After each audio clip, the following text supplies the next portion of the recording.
C'est la suite de Politicien, votre rendez-vous politique. Le numéro de ce jour est consacré à la Guinée. À la Guinée qui tient son double scrutin législatif et référendaire ce 1er mars 2020. Ils sont 4 chefs d'État: Roch Marc Christian Kaboré du Burkina Faso, Nana Akufo-Addo du Ghana, Muhammadu Buhari du Nigeria et le Nigérien Mahamadou Issoufou du Niger, président en exercice, lui, de la CEDEAO. Il devait se rendre ce vendredi 28 février à Conakry, discuter avec leur homologue guinéen, sans doute des possibilités d'une décrispation politique. Mais l'homme leur a opposé tout simplement une fin de non-recevoir. Comment comprendre le refus du président Alpha Condé de recevoir une délégation de la CEDEAO? Nous avons posé la question à l'analyste politique guinéen Cabinet Fofana. On l'écoute, on en parle après. Effectivement, nous avons appris qu'une mission d'anciens chefs d'État dirigée par le président en exercice de la CEDEAO était censée venir à Conakry, mais que celle-ci a été récusée par le pouvoir de Conakry. Elle devait sans nul doute venir proposer une sortie de crise, un plan de sortie de crise au contentieux qui aujourd'hui est devenu une véritable crise politique en Guinée. Et pourquoi récuser cette mission? Il faut dire que c'est la suite logique de ce qui s'est passé il y a quelques 2 mois. Un groupe d'anciens chefs d'État était passé à Conakry sous l'initiative du NDI et d'autres structures. Et celle-ci avait été très mal perçue à l'époque par le président Alpha Condé et par le pouvoir, parce que cela a été vu comme étant une forme d'ingérence. Et par ailleurs, le fait que la CEDEAO, que cette mission de la CEDEAO soit recusée à Conakry, est la suite logique aussi de ce qui vient de se passer en Guinée-Bissau. On a vu que la Cour constitutionnelle a défié une médiation de la CEDEAO qui était proposée à ce pays, parce que tout simplement, le pays, la Guinée-Bissau, a voulu faire valoir un peu son indépendance, sa souveraineté. Mais il se trouve qu'aujourd'hui, c'est très compliqué, aussi bien après le cas de la Guinée-Bissau et ce qui s'est passé à Conakry, que la CEDEAO puisse dorénavant se proposer, disons, en une plateforme de sortie de crise, aussi bien dans les contentieux électoraux que dans sa volonté de permettre et de soutenir les alternances politiques en Afrique de l'Ouest. Monsieur le ministre, oui. On connaît le respect et l'attachement du président Alpha Condé aux organisations sous-régionales et continentales. Il a lui-même été président d'exercice de l'Union africaine, président d'exercice de la CEDEAO, mais il refuse tout simplement d'accueillir ses homologues africains de la CEDEAO ce vendredi 28 février. D'abord, je voudrais vous dire que je ne suis pas tout à fait d'accord par rapport à ce que je dis. Je m'en tiens pour le moment à la déclaration du directeur du protocole d'État de la République de Guinée, qui dit que ce sont des allégations mensongères. Mais par contre, je peux aller au-delà pour dire, même si c'était vrai, cette mission viendrait faire quoi à 72 heures du scrutin pour résoudre quel problème? Peut-être pour rajouter d'autres problèmes. Surtout quand les Guinéens ne sont pas fondamentalement opposés sur le principe de la tenue des élections. Il y a le premier groupe qui trouve opportun d'aller aux élections. Le second groupe dit « je vais empêcher par les moyens légaux ».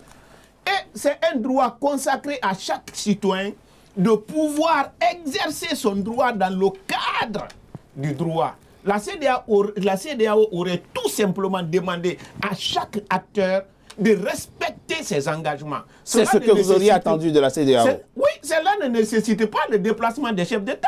À partir du moment où les uns veulent aller voter massivement, les autres veulent empêcher les moyens légaux, et les moyens légaux ne feraient du mal à personne. Ça ne fait que renforcer notre jeune démocratie. Alors, ce que vous appelez allégation, je tiens quand même, monsieur le ministre, à le corriger. La CEDEAO même, dans un communiqué rendu public ce jeudi 27 avril, a reconnu effectivement avoir eu l'intention de dépêcher une émission de bonne volonté, pour reprendre sa propre expression, à Conakry, et que le président a argué d'engagement et de contraintes liées au calendrier électoral. De toute façon, moi, je maintiens pour ne pas à la déclaration du directeur du protocole d'État. Kevin Maïso, très rapidement, là, il y a problème, véritablement, il faut le dire. Hein. C'est un président de la République qui refuse tout simplement de recevoir ses homologues, y compris celui qui exerce en ce moment la présidence de l'organisation sous-régionale. Comment expliquer cette défiance? C'est vrai que l'expérience bissau-guinéenne joue aussi dans cette situation difficile à comprendre en termes de diplomatie et de politique. Oui, c'est quelque chose qui peut déranger de la part d'un pays qui a vocation à jouer un grand rôle dans cette région. Parce que la Guinée, comme on le sait, c'est les greniers de cette partie de l'Afrique. Bien sûr, c'est le château d'eau. Oui, c'est les châteaux d'eau, c'est une réserve de mines.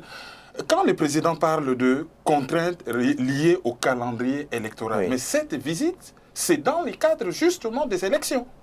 Donc ce n'est pas vraiment une contrainte. Il pouvait bien incorporer, ne fût-ce que par courtoisie diplomatique, les écouter pour essayer de réagir. Donc, mais il y a aussi un message derrière, forcément. Le message, c'est quelqu'un qui veut passer en force. Or, l'enjeu dont on ne parle pas beaucoup par rapport à ces élections, c'est le référendum. Les référendums pour une constitution, certains juristes le disent, je suis aussi juriste de formation, que c'est une des meilleures constitutions de l'Afrique de l'Ouest. Ça, oui, on est d'accord. Absolument. Mais le nouveau projet, effectivement, de constitution tout à fait reconnu par de nombreux constitutionnalistes comme étant. Mais le problème, c'est que ces référendums peuvent aussi remettre le compteur à zéro et permettre au président Alpha Condé de briguer un troisième mandat. C'est ça l'enjeu. Mais est-ce que, Kevin Maïso, est-ce que finalement les Guinéens ne sont pas en train de payer là le fait que la CEDEAO manque de crédit, de moins en moins, enfin de plus en plus de crédibilité? Vous imaginez, il y a dans cette sous-région des pays où l'opposition n'est même pas autorisée à participer aux élections législatives. La CEDEAO n'a rien fait. Oui. Et qu'est-ce qu'elle s'en va chercher en Guinée? De ce point de vue, on peut comprendre que le président guinéen a tout simplement raison. Si on doit intervenir prioritairement quelque part, ce n'est certainement pas en Guinée. Oui, normalement, parce qu'avec tout ce qu'il a comme expérience politique au niveau des organisations et sous-régionales et continentales, c'est un moyen d'amener la CEDEAO à être un peu plus juste et à se réformer. Il fallait que quelqu'un... Ça, c'est le message, l'un des messages qu'il faut retenir. Sanoussi Fadiga, comment vous vivez le fait qu'effectivement, la médiation telle que proposée par la CEDEAO a été refusée par le président Alpha Condé? Oui, d'abord, avant de répondre à cette question, moi, je voudrais revenir sur ce qui a été dit par M. Makanera. Je l'ai écouté avec beaucoup d'attention. Je voudrais lui dire que ce qu'il gagne en popularité en faisant une telle démagogie, il le perd en crédibilité aux yeux des Guinéens les plus honnêtes. Pour ce qui concerne la visite de la CEDEAO, vous savez, les démarches entreprises par la CEDEAO se font en deux temps. Dans la première partie, c'est une mesure purement préventive, essayer de rencontrer les parties, trouver des solutions pour résoudre le problème posé. Sauf que pour le cas particulier de la Guinée, il y a une partie, notamment le camp de la mouvance présidentielle, qui n'est pas aujourd'hui prêt à écouter cette mesure préventive. Donc la deuxième décision viendra, qui sera la décision coercitive. Donc pour éviter que la sous-région ne soit déstabilisée... Quoi? La CEDEAO peut faire quoi encore? Je m'explique. Pour éviter que la sous-région ne soit déstabilisée, pour éviter qu'il y ait la guerre contre les civils, parce que je l'ai dit, la guerre contre les civils... Quand vous parlez de mesures coercitives, vous pensez à quoi? C'est ce que je suis en train de vous dire. C'est que à partir du moment où vous avez en face de vous, parce qu'il relève des attributions de la CEDEAO, lorsqu'il est en face d'un système politique qui n'a aucune considération pour les droits les plus fondamentaux de ses citoyens, lorsqu'il est en face d'un système politique qui viole les substances même, les noyaux durs même des droits de l'homme, il est de son devoir de prendre des mesures d'interposition comme il l'avait fait en Gambie. Donc nous, la mesure coercitive... C'est pas tout à fait la même chose. Non, je vous explique. Nous, ce que nous sollicitons, mesures coercitives, ce que nous demandons aujourd'hui à la CEDEAO, c'est d'envoyer une force d'interposition pour pouvoir éviter... Oui, pour éviter... Vous en êtes là? Oui, parce que nous sommes là. Lorsque vous voyez les militaires qui sont censés protéger les citoyens, les tuent confisquent leurs droits les plus fondamentaux et portent atteinte à leur intégrité physique qui relève de leur première mission, il est de devoir de la CEDEAO d'intervenir avant que trop tard n'arrive, avant que ça ne soit trop tard. Vous pouvez comprendre, parce que moi je l'ai dit, écoutez, sans aucun parti pris, hein, il n'y a aucun intérêt à le faire. Vous comprenez la position du président Alpha Condé? Il y a des pays où on interdit à l'opposition de participer à une élection, la CEDEAO ne fait rien. Le président Alpha Condé n'interdit pas à son opposition de participer à une élection. Au contraire, il demande, il laisse le jeu ouvert à tout le monde. Et là, la CEDEAO veut intervenir. Vous comprenez? On peut interpréter aussi ça, effectivement, comme un message envoyé à la CEDEAO, aller régler les problèmes là où il y a de véritables problèmes. Ce qui n'est pas normal, parce que nous vivons dans une société normée. Nous vivons dans une organisation sous-régionale qui sont régies par des règles, par des principes. Et comme l'a dit mon frère, la logique voudrait au moins, ça ne reste que le côté diplomatique, qu'ils acceptent de recevoir ces gens-là et qu'ils essayent de trouver des solutions, qui se comportent comme des majeurs. Ce n'est pas en disant que nous refutons votre intervention que l'on pourra régler le problème. Monsieur le ministre, une question simple. Le président Alpha Condé est en train de faire tout ça, subit tout ça, toutes ces manifestations depuis avril du Front National pour la défense de la Constitution, ces morts en Guinée, ces manifestations, ces tensions politiques, cette crise politique et diplomatique.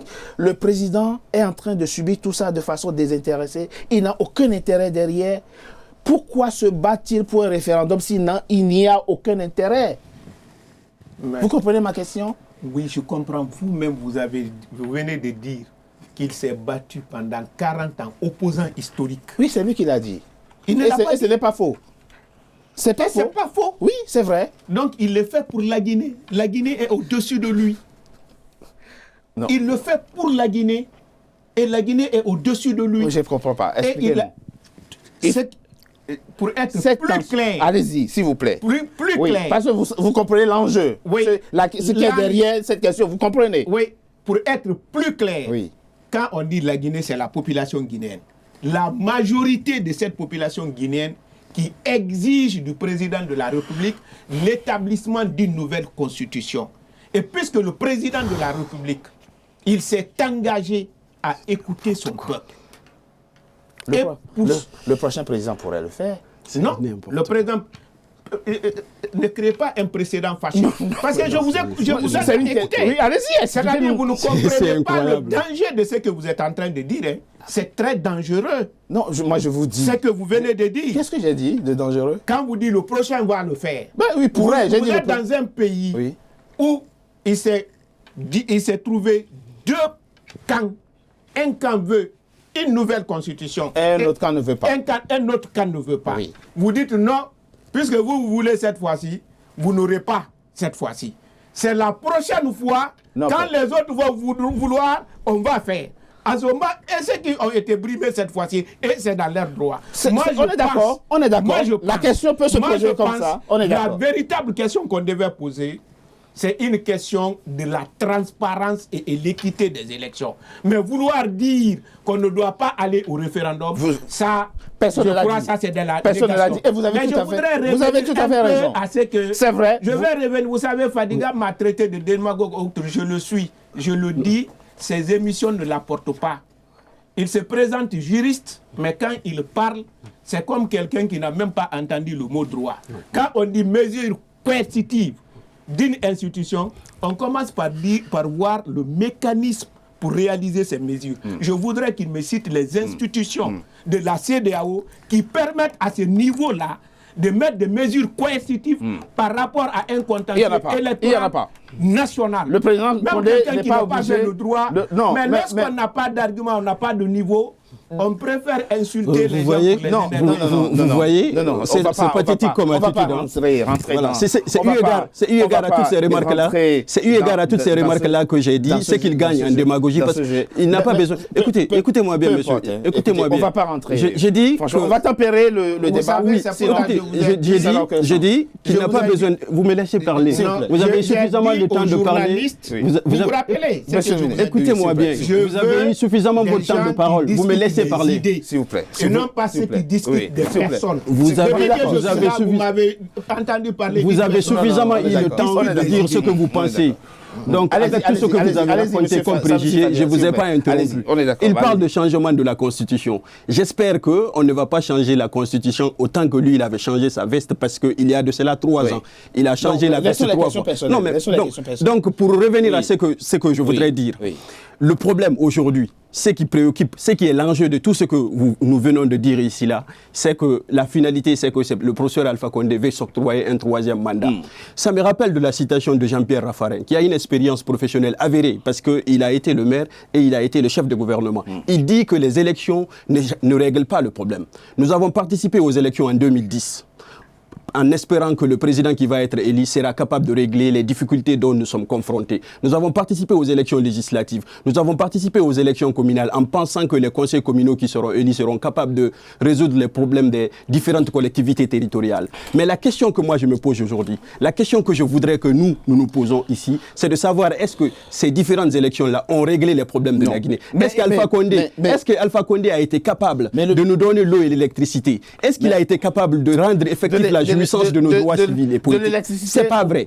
Donc l'élection ne règle pas le problème. Le problème, c'est le respect d'un principe, le principe d'alternance démocratique. Le problème, c'est le respect de fondements juridiques de notre pays, qui est la Constitution. Il a évoqué un point qui est... Et je n'ai pas de leçon de morale à recevoir de la part de ce monsieur. S'il vous plaît, mais il n'en avait pas la prétention.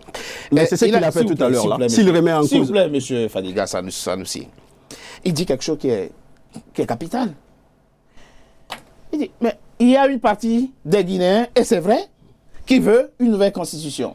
Il y a une autre partie, moi je ne raisonne pas en termes de quantité, je ne sais pas. On le saura le dimanche. Et il y a une autre partie qui ne veut pas d'une nouvelle constitution. Le peuple, c'est l'arbitre. Ben on va au référendum. Mais si vous pensez effectivement que le peuple vous écoute plus qu'il écoute le pouvoir, ben on le saura le dimanche au soir. Oui, on n'organise pas le référendum sur toutes les questions posées. On organise le référendum lorsqu'il s'agit d'une question sociétale, lorsqu'il s'agit d'une question qui concerne le fonctionnement de l'État. La thématique qui est posée, la question...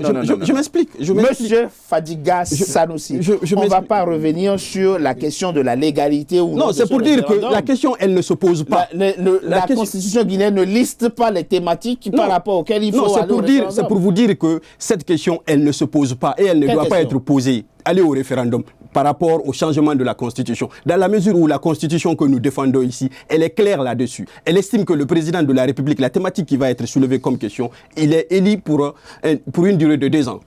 Pour une durée de 5 ans, renouvelable une seule fois. Donc dire que nous allons organiser le référendum... Moi, je comprends, écoutez, vous ne me comprenez pas mal. Hein. Oui. Les téléspectateurs comprennent tout à fait votre point de vue. Vous ne voulez pas d'un 3e mandat pour Alpha Condé. Parce que la finalité de ce référendum, c'est de permettre à Alpha Condé d'avoir un 3e mandat. On a très bien compris. Mais quand on rentre dans les questions à la fois de droit et des questions concrètes, on ne peut pas ne pas accepter le fait que lorsque 2 partis sont en antagonisme, c'est le peuple qui en ce moment la départage et le référendum fait partie des mécanismes constitutionnels prévus pour départager. Mais pas pour la question concernant le changement de la Constitution. Je le dis et je mets... Alors, pas par rapport à la question concernant le changement de la Constitution. C'est votre point de vue. S'il vous plaît. Donnez-moi... Non, on revient. Attendez. Kevin Maïzo. Je crois que la meilleure façon de départager... Oui, la meilleure façon de départager tout le monde, c'est que moi j'ai dit tout à l'heure, la Constitution, elle est la meilleure, la plus progressiste que soit. Oui, la nouvelle proposée. Oui, la nouvelle. Mais l'enjeu, c'est le 3e mandat du président Alpha Condé. Parce que 40 ans dans l'opposition, 2 mandats, dans un pays avec qui est très politisé, avec des intellectuels, je pense qu'au-delà de 2 mandats, c'est beaucoup. Voilà. Si on avait limité à 2 mandats, c'est une raison. Donc moi je pense que le président Alpha Condé... Encore une fois, vous savez, évitons tout fétichisme politique autour de la question du mandat.